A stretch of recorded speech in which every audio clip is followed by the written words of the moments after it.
પોલીસે વેશ બદલીને આરોપીને યુપીથી ઝડપી પાડ્યો। ભેસ્તાનમાં હત્યા કેસનો આરોપી યુપીના ગોંડાથી ઝડપાયો। આરોપીએ નામ બદલી મુંડન કરીને ફરતો હતો।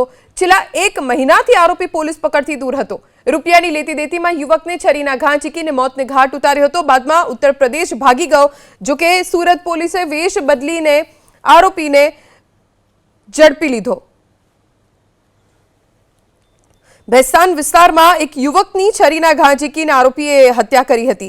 આરોપી પોતે નામ બદલીને મુંડન કરાવીને ફરતો હતો, જેથી કરીને કોઈ તેની ઓળખ ન કરી શકે। જો કે સુરત પોલીસે ગમે તે રીતે તેનું પગેરું શોધ્યું।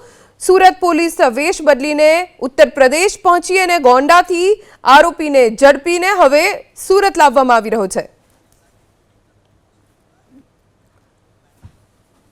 સુરતનો પાંડેસરા વિસ્તાર, જ્યાં ચાઇનીઝ દોરીના કારખાનાનો પર્દાફાશ થયો। પાંડેસરાના મારુતિનગરમાં ઝડપાયું ચાઇનીઝ દોરીનું કારખાનું। લાખો રૂપિયાનો મુદ્દામાલ જપ્ત કરવામાં આવ્યો છે અને 2 લોકોની અટકાયત પણ કરવામાં આવી છે।